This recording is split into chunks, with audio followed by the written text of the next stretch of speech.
country singer says Oliver Anthony's hit song goes back to roots of the genre, just speaks a lot of truth.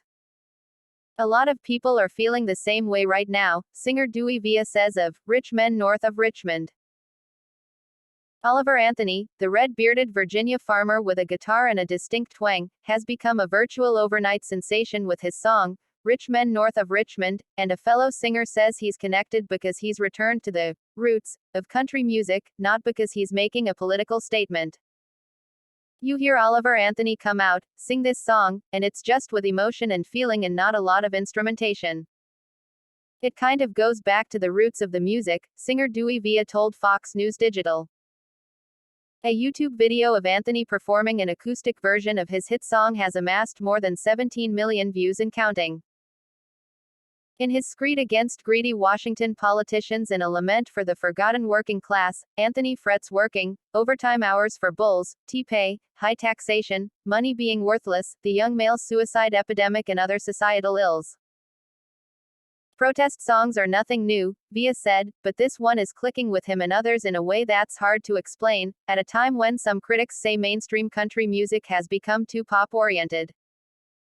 It resonated with me also, said Via, who hails from near the Richmond, VA area but now lives and performs in St.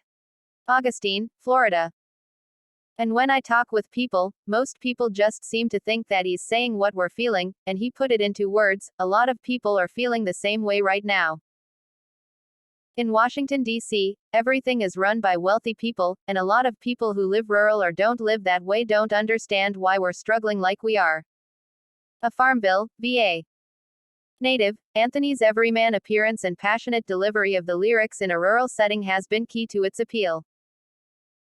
It's a damn shame what the world's gotten to for people like me and people like you. Wish I could just wake up and it not be true, but it is, oh, it is. These rich men north of Richmond, Lord knows they all just wanna have total control, he sings. In another line that's drawn attention is a seeming reference to Jeffrey Epstein. He intones, I wish politicians would look out for minors, and not just minors on an island somewhere.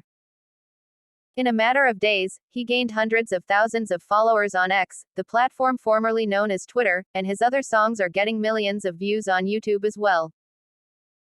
In video posts he's done since he's become a big name and performed in front of a large audience in North Carolina, he's expressed humility and gratitude for his newfound attention.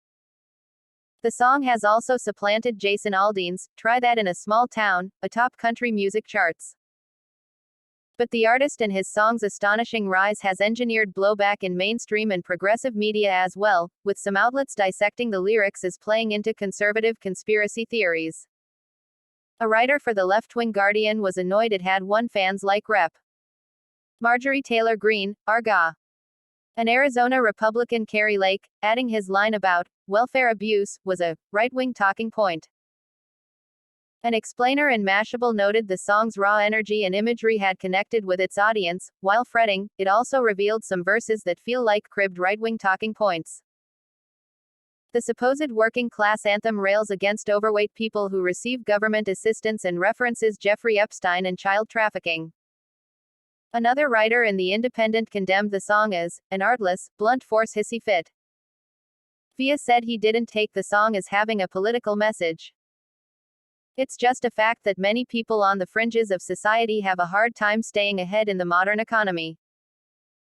I didn't at all think political when I hear it, and I've read some of the same stuff, he said.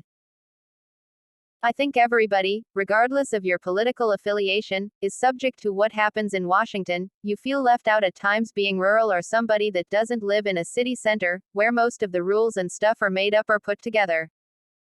And a lot of rural people just feel left out, I think, and I can see that he resonates with a lot of folks in America.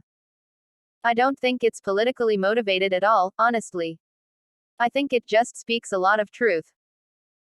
Just working class people are struggling a lot harder right now just to pay the electric bill or to buy the groceries, and you have folks that are kind of removed from that economically, if for no other reason that they don't feel those same pangs as I'd say, normal, everyday Americans.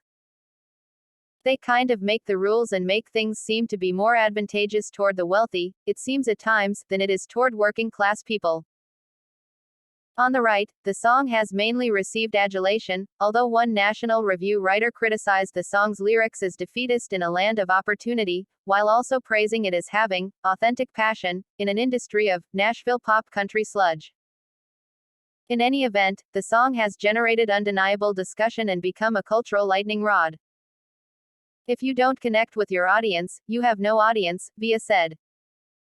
A gifted flat-pick guitarist, he pursued his music career full-time in his 40s and is grateful to be able to make ends meet doing what he loves.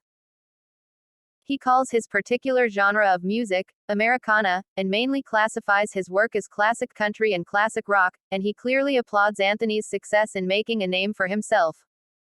Oliver Anthony, YouTube screenshot, Radio, Fox News Digital.